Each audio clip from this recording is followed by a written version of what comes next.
Hello, I'm Jordan Bassett. You're here watching NME. We're with Mumford Sons. How you doing? Very well, Jordan. I have a theory about Delta and the album. Come on. Do you want to hear it? I do. It's Mumford Sons R&B album.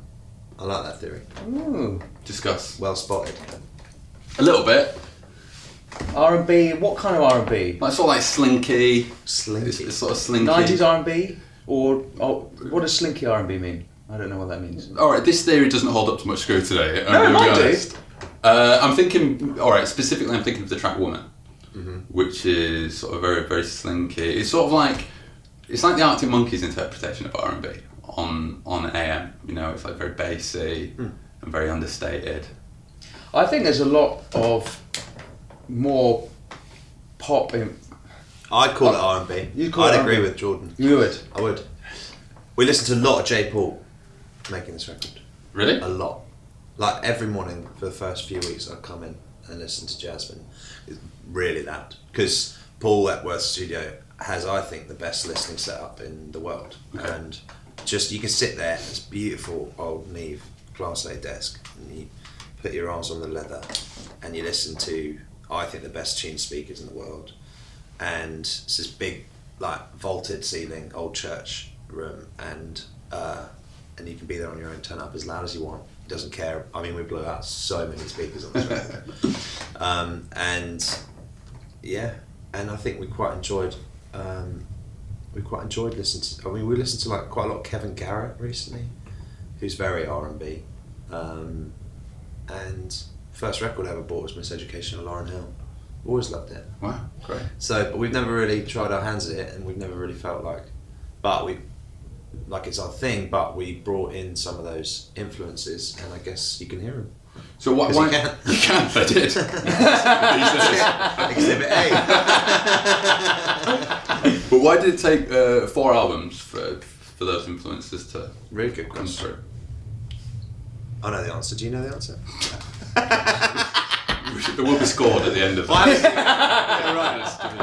I have a theory. I mean, I think we're going to ever change as a band. I think our idea is that we don't stand still for too long.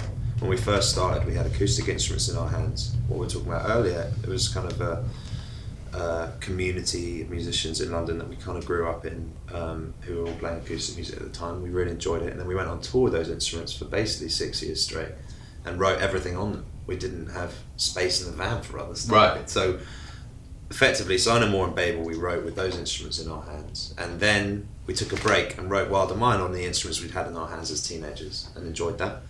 But on this record we kind of threw out, we ignored restrictions, and I guess those were natural or unnatural restrictions on the first 3 records, and on this one we just said everything is kosher, everything can be used, and Paul Wentworth was the perfect producer to help us with that, because he was like, yeah, let's start this whole thing on a drum machine, or let's start the whole thing in a computer program with Logic or Ableton in the way that EDM is made. You know, let's sidechain the banjo, which we'd never really done before. We'd always put interpretations of the music we'd played in a rehearsal room on record. Whereas on this one, I think we started with the recording process and actually wrote songs as we went along. Yeah. We did a bit of both, but we certainly used more recording techniques on this one. And that opened up sonically a lot to us. And we followed each other's ideas and didn't have, there wasn't like a set sound for everything. Yeah. So it was more explorative for us. Is that a theory that you'd sign up to? It's a great theory. We were talking earlier before about sort of the banjos are back in a different way, and actually I read that that instrument is used on Woman. Is that true? But you would never be able to tell listening to it. So yeah, I mean, one of the things that both us and Wentworth got on board is using those instruments in a different way. So that song, it's banjo, and I think there's actually 3 banjos on it. 1 cello banjo, another, but you wouldn't hear that, and because it's so treated, it's gone through the box, it's gone, I think it's sidechained, there's like a bunch of things happening, but that was what was bringing those instruments back to us and getting us excited about those instruments, is being able to do something new with them. Yeah. And most of it was real playing, and then we'd sample it and then treat it like a top line sample on a Skrillex tune. Right. Cut up beats in the way that like 88 Keys does for Kanye, and doing that with real instrumentation, and a lot of the time we'd start the songs playing. Women, we started playing all round one mic, and then we set the template for the song, for the recording for that, and then we go back and replace things or sample things. I know on Beloved we used like Ted tapping his foot and his muted bass, and that became the rhythm track. We cut it up in Logic, and Paul's a bit of a genius with making beats, and he just finished. Well, I think he's just finished his own record, which I think is a space hop record. It's basically hip hop, but like futuristic. It's really weird and awesome. But he brought a lot of skills and disciplines he learned from that process into working with us, and obviously he's worked with like people like Frank Ocean. Right. Yeah. Had an influence on our recording process. I mean, it's that classic thing, isn't it? Where so with the first two records, you've got limitations in terms of like the instruments you're using and your resources and stuff like that, which forces you to make kind of artistic, creative decisions. Mm-hmm. And then you get to the point where sort of anything's possible. Mm-hmm. Are you in a position where you could get sort of a bit overwhelmed by the possibilities?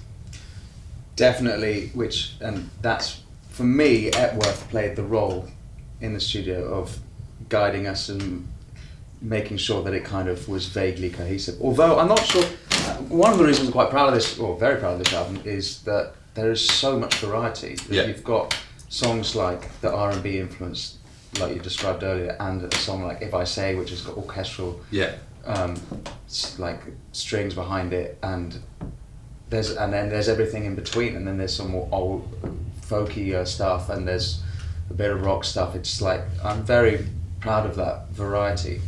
So in a sense, I think the cohesion maybe comes with the story, maybe, or the lyrics, or something like that, rather than well, you might disagree with that. No, I don't. I agree with it, and we set Epworth the challenge because basically over 3 years we'd gone away to different parts of the world, either individually or collectively, and written songs and demoed them. A lot of the time they were quite worked up demos. Win was like the SWAT who went off and did really worked up demos. In fact, the demo of Picture You, he played us, and I played my mate our version. He was like, "Can I have Win's demo, please?" Because they were so like really, but sounded so different to everything else we were doing. Yeah. That we came to a point where we were like, how are we going to fit? We love these songs, but how do we fit all these songs together? And what's our homework? What do we go and write? Because I remember having a conversation with Wilder Mine. It's like, well, we'll write this kind of song, and I think I was quite restrictive on what, because you come back saying like, what are we kind of writing? And I was like, well, everything seems to be written on a jazz master, so write it on a jazz master.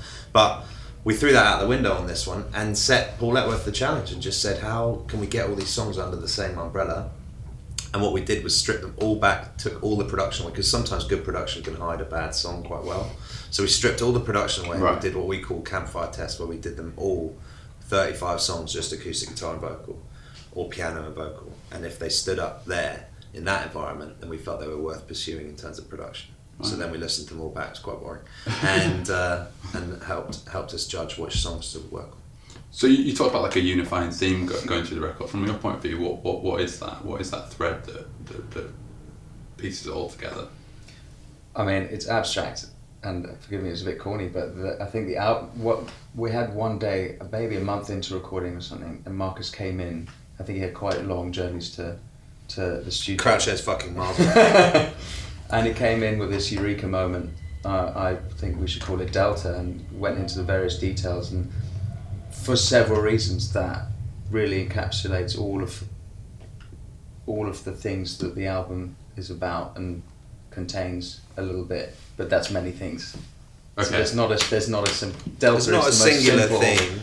There's not a singular theme, but it's autobiographical, and I think we always try and be vaguely honest in the way we kind of try and emote in songs. And if anything, this one's about people, like I said before, but it's also about the transition between sort of the Riverlands, the shelter of kind of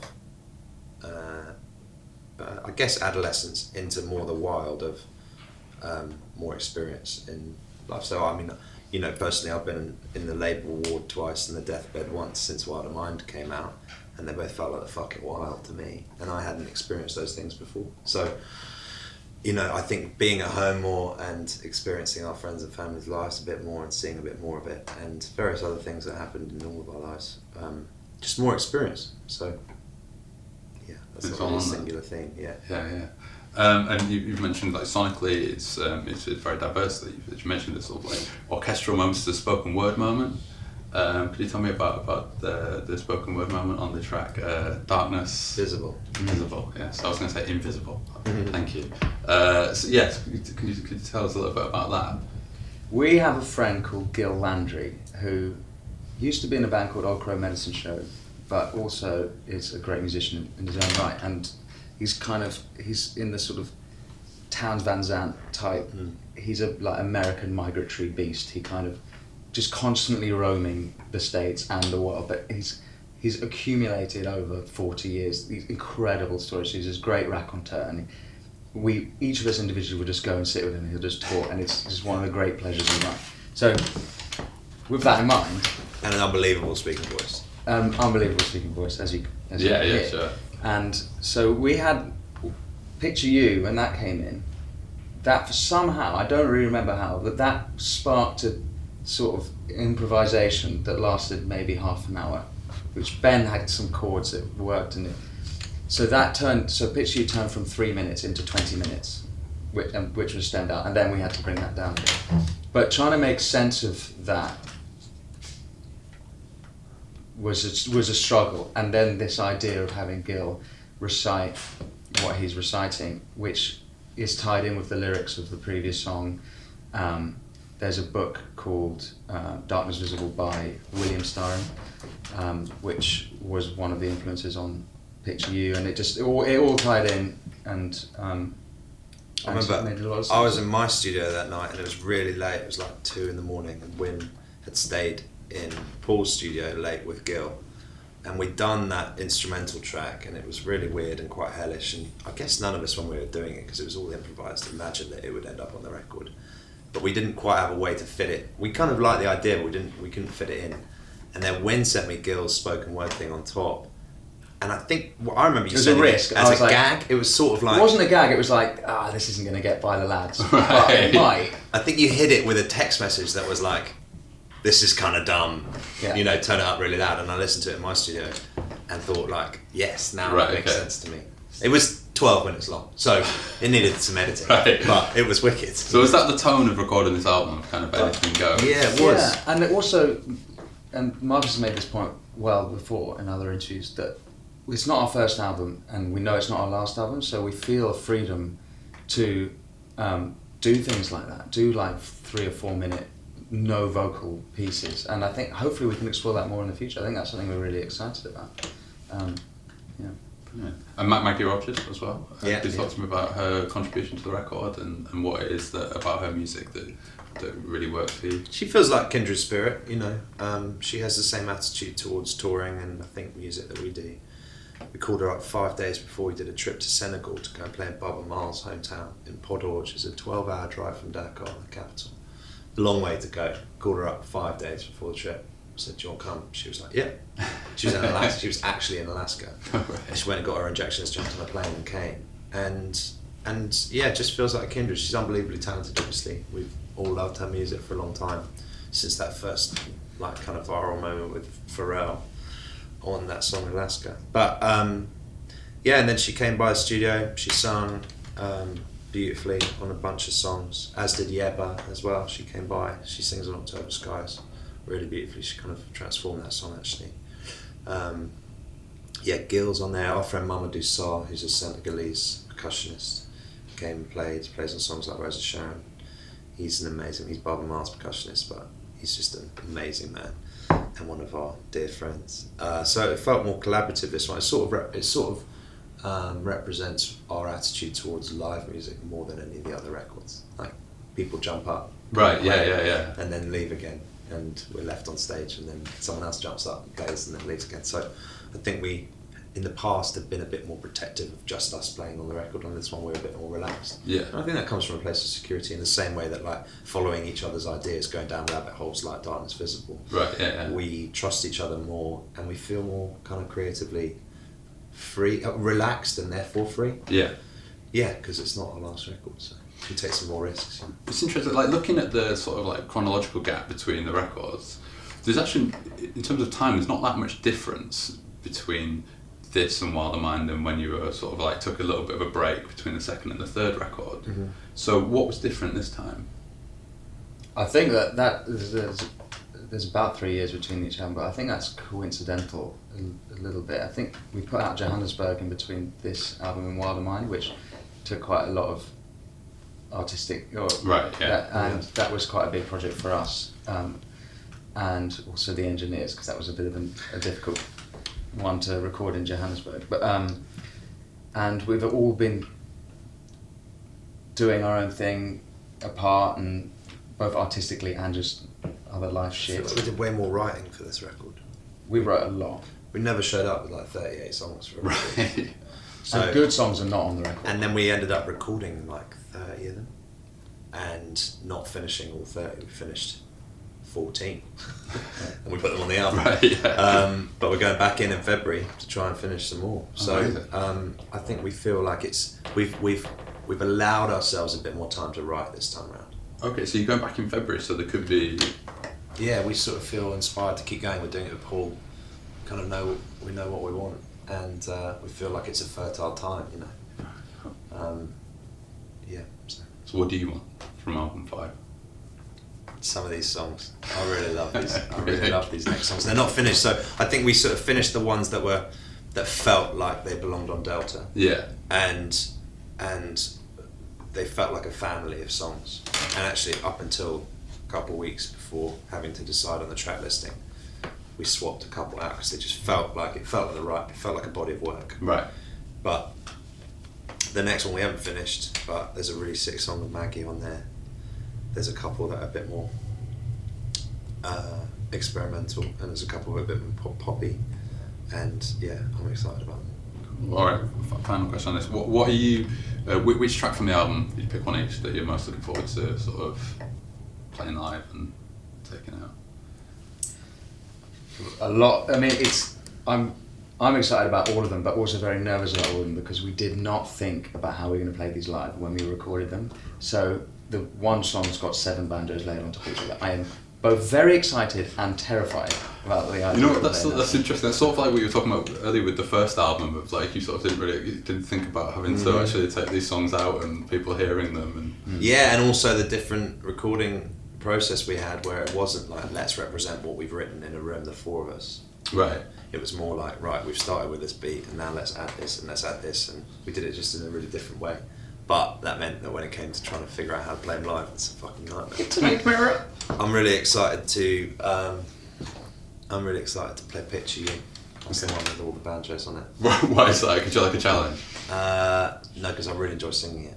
Cool. Wynn wrote that song, and then it goes into Darkness Visible, which is the one we talked about. So I'm excited to try and play that. How are we going to do this spoken? No idea, mate. Let's talk about it later. Hey, I'll do talk about it it right now.